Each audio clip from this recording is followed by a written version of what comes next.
Good morning, students. Betaji, we have already done the process of staffing in detail. We discussed various steps in the staffing process. Out of those steps, three elements of staffing, three components of staffing process, they deserve more attention. One is recruitment, another is selection, and the third one is training. We have already discussed about recruitment and its sources in detail in the previous video. Now in this video we will discuss about selection. Selection क्या है बेटा? It is a process. किस चीज़ का process है? इसमें हमने identify and choose करना है. क्या चूज़ करना है? The best candidate out of the pool of recruited candidates. Recruitment में जो हमने एक पूल क्रिएट किया है बेटा, लार्ज नंबर ऑफ एप्लीकेंट्स आए हैं, उनमें से जो बेस्ट कैंडिडेट है उसको हमने सिलेक्ट करना है बेटा. इसको हम नेगेटिव प्रोसेस कहते हैं. Why do we call it a negative process बेटा? Because the number of rejected candidates they are more than the number of selected candidates. You can see बेटा रिक्रूटमेंट में कितने लोग अप्लाई कर देते हैं, ठीक है, बट हमारे पास वैकेंसीज तो लिमिटेड होती हैं, तो हम सिलेक्शन बहुत कम लोगों की करते हैं. That is why it is called a negative process. Filtering होती है कैंडिडेट्स की. जितने भी कैंडिडेट्स रिक्रूट हुए हैं all are not selected. Selection के लिए भी बेटा एक लंबा चौड़ा प्रोसेस फॉलो किया जाता है. It is not a one time activity. It has a long process. बहुत सारे स्टेप्स फॉलो करे जाते हैं, ठीक है. वो देखिए क्या क्या स्टेप्स हैं सिलेक्शन प्रोसेस में. फर्स्ट कहते हैं preliminary screening. Then selection test conduct करे जाते हैं. जो सिलेक्शन टेस्ट को क्लियर कर लेते हैं उनके लिए एम्प्लॉयमेंट इंटरव्यू होती है. After the clearance of this step then reference and background checks. After that selection decision. फिर कैंडिडेट्स का मेडिकल एग्जामिनेशन कराया जाता है. Then job offer is given and in the end contract of employment is signed, ठीक है. ये बेटा मैंने आपके साथ एक स्टैंडर्ड सिलेक्शन प्रोसेस डिस्कस किया है. This process may vary from organization to organization. It depends upon their size and requirement. हो सकता है किसी ऑर्गेनाइजेशन में सिलेक्शन टेस्ट ना हो, डायरेक्ट इंटरव्यू हो बेटा, ठीक है. हो सकता है किसी ऑर्गेनाइजेशन में प्रिलिमिनरी स्क्रीनिंग ही नहीं होती हो. इट डिपेंड्स और it varies from organisation to organisation, but we will discuss the standard selection process. एक चीज़ और दिमाग में रखिए बेटा, रिक्रूटमेंट के हमने दो सोर्सेज करे थे. One is internal, another was external source. Internal sources में हमें इस प्रोसेस को फॉलो करने की ज़रूरत नहीं होती बेटा, क्योंकि जो कैंडिडेट्स हमने इस इंटरनल सोर्सेज में हमने चूज़ करे हैं वो कौन से कैंडिडेट हैं? वो तो एग्जिस्टिंग कैंडिडेट्स हैं. They have already been working in the organisation. वो पहले ही इस प्रोसेस को फॉलो कर चुके हैं जब उनकी इनिशियल सिलेक्शन हुई थी. अब उनके लिए दोबारा ये प्रोसेस फॉलो नहीं करा जाता. तो that means selection process generally हम किन के लिए फॉलो करते हैं? अगर हम एक्सटर्नल सोर्सेज से रिक्रूटमेंट करते हैं. Got it? तो एक्सटर्नल सोर्सेज के लिए हमें फिर सिलेक्शन प्रोसेस फॉलो करना पड़ता है. तो वन बाय वन हम सारी स्टेजेस को करते जाएंगे बेटा. एक चीज़ ध्यान में रखना, हर स्टेज बेटा एक एलिमिनेशन स्टेज है. एलिमिनेशन स्टेज मतलब जो फर्स्ट स्टेज क्लियर करेगा वो ही सेकेंड स्टेज पे जा पाएगा. थर्ड स्टेज पे जाने के लिए पहली दोनों स्टेजेस को क्लियर करना ज़रूरी है. If you are knocked out of the third stage you can not appear in the fourth stage, ठीक है. हर स्टेज कैंडिडेट्स को एलिमिनेट करती जाएगी. The first step is preliminary screening बेटा, ठीक है. कई बार क्या होता है बेटा, आपकी वैकेंसीज बहुत कम होती हैं.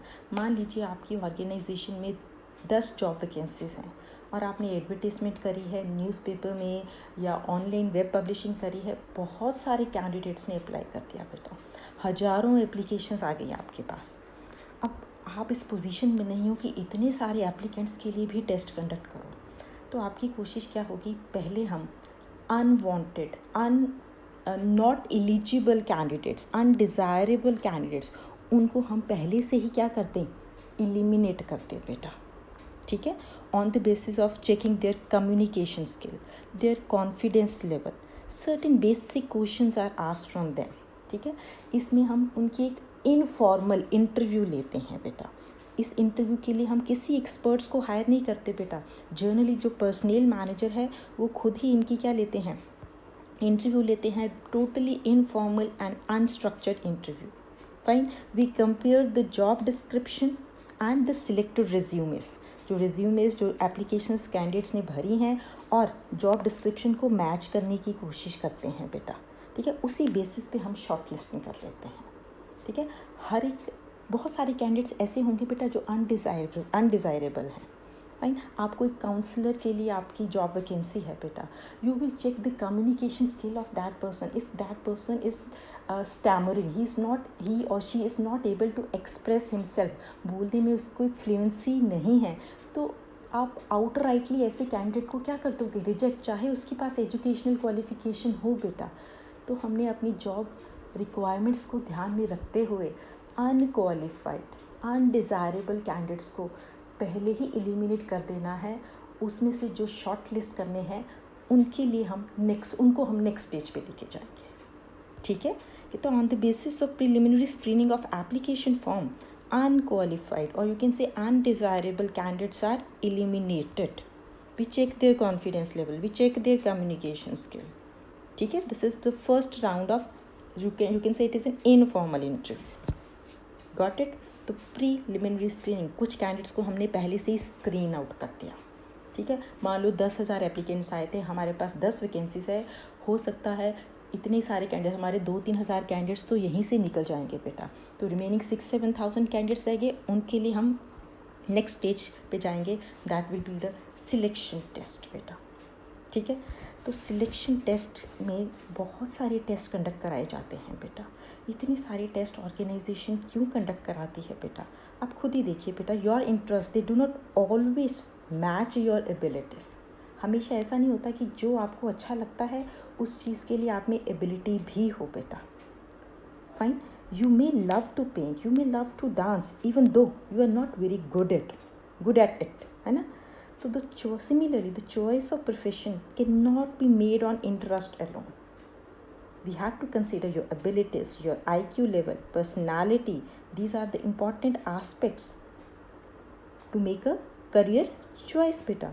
That's why organization conduct different types of tests so that they can know the ability of the candidate, so that he can do justice, whether he can do justice to the job for which he is going to be selected or not.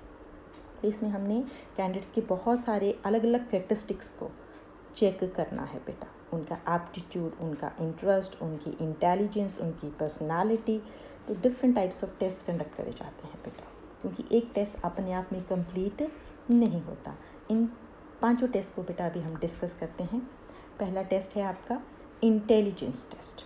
इसमें हम क्या check करते हैं बेटा, the IQ level of the person, intelligence quotient जिसको हम कहते हैं। इंटेलिजेंस क्वोशिएंट होता क्या बेटा, it is a measure of reasoning ability of the person, how well someone can use information and logic to answer the questions, ठीक है। इसमें पर्सन की इंटेलिजेंस लेवल चेक किया जाता है, ability to make decisions check करी जाती है।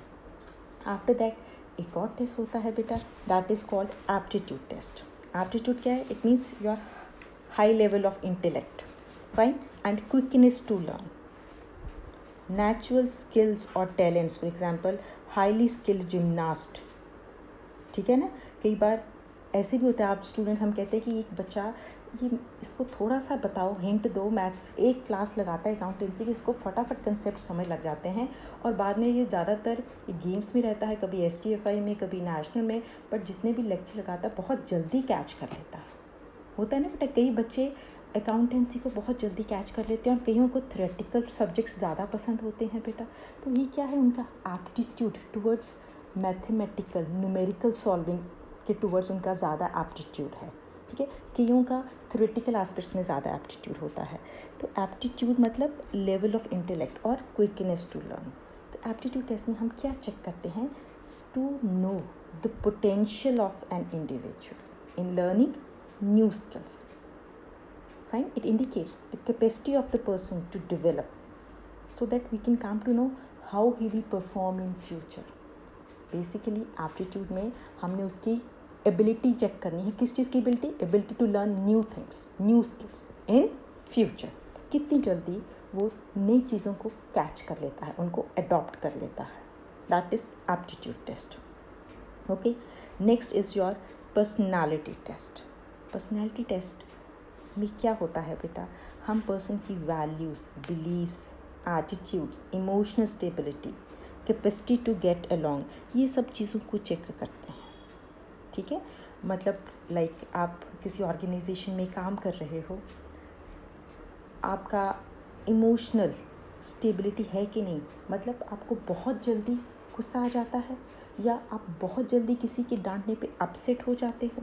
ठीक है, आपका एटीट्यूड कैसा है towards your subordinates, towards your superiors. ठीक है, what values, what beliefs do you have, whether you have capacity to work in a team. कई लोग ऐसे होते हैं बेटा, उनको किसी से ऑर्डर लेना पसंद नहीं है, उनको किसी की इंटरप्शन पसंद नहीं है। क्या आप में इतनी एबिलिटी है कि आप टीम में बैठ के काम कर सको, दूसरों की सजेशंस को भी सुनो और उनको भी अडॉप्ट करो, हमेशा अपनी मनमानी नहीं करो। तो ये सब फीचर्स आपकी पर्सनालिटी को डिटर्मिन करते हैं। The values, beliefs, attitudes, emotions, capacity to work along, maturity. ठीक है, are you mature enough to deal with various situations or not. तो अलग अलग तरह के टेस्ट होते हैं बेटा, जिससे हम सिचुएशंस दी जाती हैं एम्प्लॉयज़ को और उनसे इस तरह की क्वेश्चन पूछा जाता है that what will be the reaction in a particular situation. ठीक है, तो इससे हमें पर्सन की पर्सनालिटी का पता लग जाता है कि वो किस तरीके से रिएक्ट करेगा। ये टेस्ट बहुत डिफ़िकल्ट होते हैं बेटा डिज़ाइन करने, क्योंकि हम जो भी ऑप्शंस देते हैं टेस्ट में, generally person knows that he is going to be judged on the basis of this test, तो वो हमेशा फेवरेबल आंसर ही देता है। But still they are important test to know about the personality of the person, his behaviour, his attitude, his dealings. ठीक है, his attitude towards life. Next है आपका ट्रेड टेस्ट। इसमें ट्रेड मतलब जिस जॉब के लिए वो अप्लाई कर रहा है उसमें उसकी एग्जिस्टिंग स्किल और नॉलेज को चेक किया जाता है।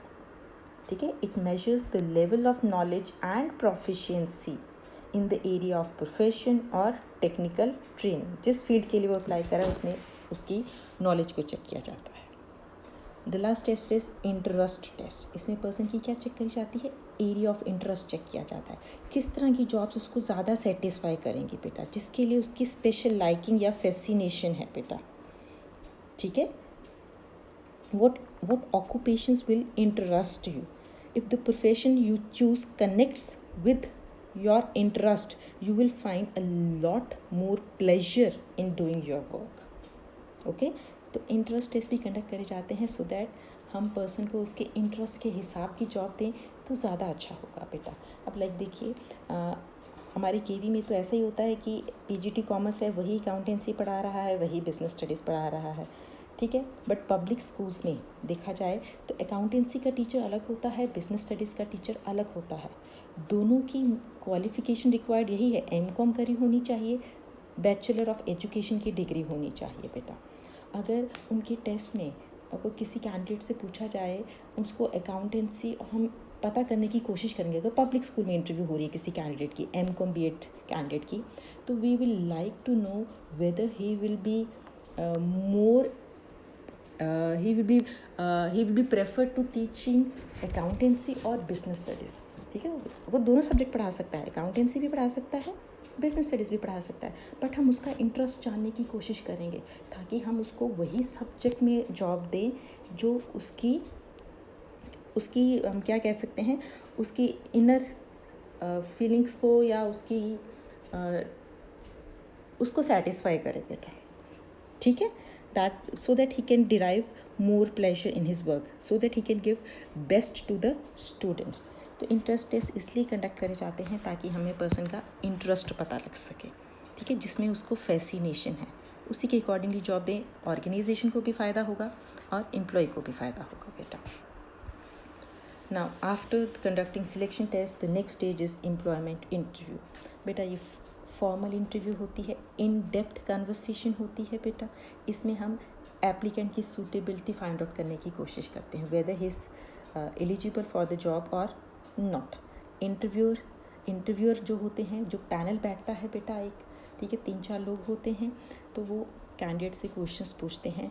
वहीं पे इंटरव्यूई यानी जो कैंडिडेट है वो भी अपने डाउट्स क्लेरिफाई कर सकता है बेटा। ठीक है। तो एम्प्लॉयमेंट इंटरव्यू एक फॉर्मल इन डेप्थ कन्वर्सेशन है, किसमें, एम्प्लॉयर के रिप्रेजेंटेटिव्स में और जॉब सीकर के बीच में। अब जिसने सिलेक्शन टेस्ट भी क्लियर कर लिए, एम्प्लॉयमेंट इंटरव्यू में भी जो पास हो गया बेटा, उसके बाद कंपनी क्या करती है, उनके रेफरेंस एंड बैकग्राउंड चेक्स करती है, ठीक है। कहीं उनकी कोई क्रिमिनल बैकग्राउंड तो नहीं है। We want to know, we want to get feedback about their honesty, about their employment records. Does the person really have worked or studied as he is claiming in his application form. हम उनसे references का, उसको बोलते हैं अपने application form में 2-3 references के नाम लिखो। रेफरेंसेस मीन्स जो आपके नोन पर्सन भी हो सकते हैं, कोई टीचर्स भी हो सकते हैं, आपके प्रोफेसर्स भी हो सकते हैं, या फॉर्मर एक्स बॉस भी हो सकता है बेटा आपका, ठीक है। तो हम उनसे कैंडिडेट के बारे में इंक्वायरी कर सकते हैं, फीडबैक ले सकते हैं, ठीक है। ये इसलिए किया जाता है ताकि company can protect it's reputation, हमारे पास सही कैंडिडेट आए। तो रेफरेंसेस एंड बैकग्राउंड चेक किया जाता है, हम वेरीफाई करते हैं, काउंटर वेरिफिकेशन होती है about the information given by the candidate, ठीक है। अब रेफरेंस एंड बैकग्राउंड चेक से भी हमें पॉजिटिव रिस्पॉन्स अगर मिलता है, ठीक है, जिसके नाम उसने रेफरेंस में लिखे थे, ऑफकोर्स वो उन्हीं के नाम रेफरेंस में लिखेगा जो उसके बारे में फेवरेबल बोलेंगे, but still it is compulsory हमने रेफरेंसेस से इंफॉर्मेशन जनरेट करनी है about the candidate. Once the candidate has cleared this stage also, means references से पॉजिटिव फीडबैक मिल जाता है। अब मेन आता है सिलेक्शन डिसीजन। अब ऑर्गेनाइजेशन ने सिलेक्शन का डिसीजन लेना है कि कितने कैंडिडेट्स को रखना है और कितनों को नहीं रखना बेटा, ठीक है। कुछ आपके टेस्ट में निकल जाएंगे, काफ़ी कैंडिडेट्स तो टेस्ट में निकल जाते हैं, ठीक है। कुछ इंटरव्यू में भी निकल जाते हैं, ठीक है। कुछ कईयों की रेफरेंस हमें पॉजिटिव नहीं मिलती। अब जिनका सब कुछ ठीक है, ठीक है, अब हमने उनको उनकी एक लिस्ट बना लेनी है और देखना है कि उनको रखना है कि नहीं।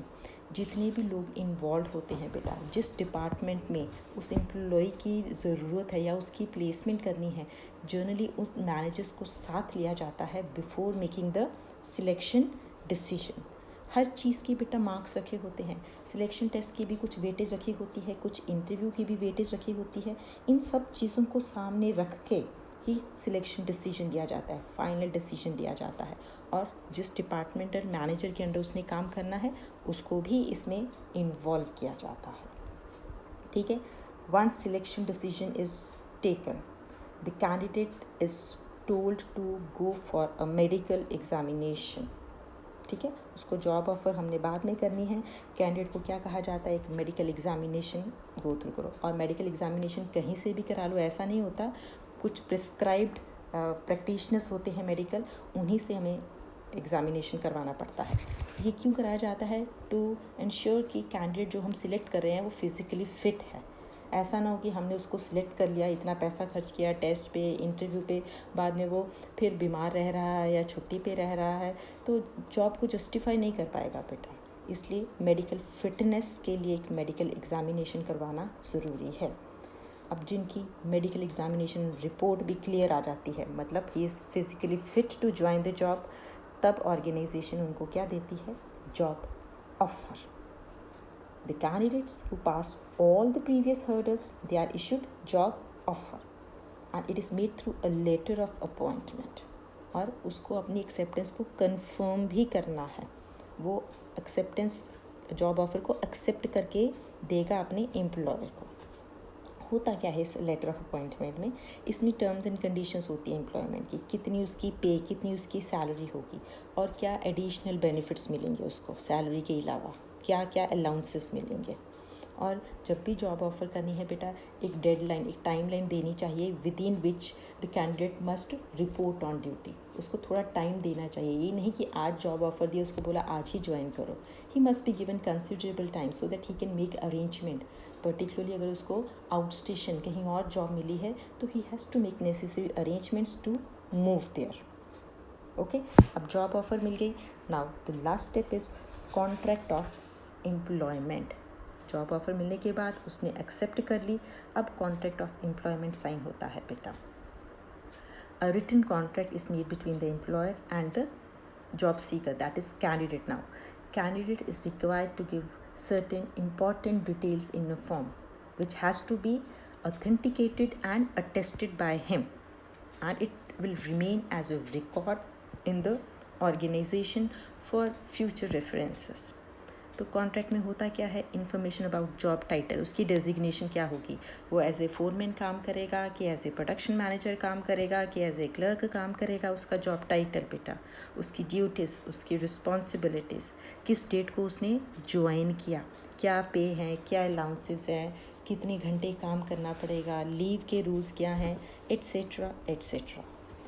फाइन, ये सब कॉन्ट्रैक्ट दोनों एम्प्लॉयर और एम्प्लॉय के बीच में कॉन्ट्रैक्ट साइन हो गया, तो that means selection is finally done, now he has resumed his job. Okay, hope you have understood all the points of this selection process. Thank you beta, thank you for your patient listening.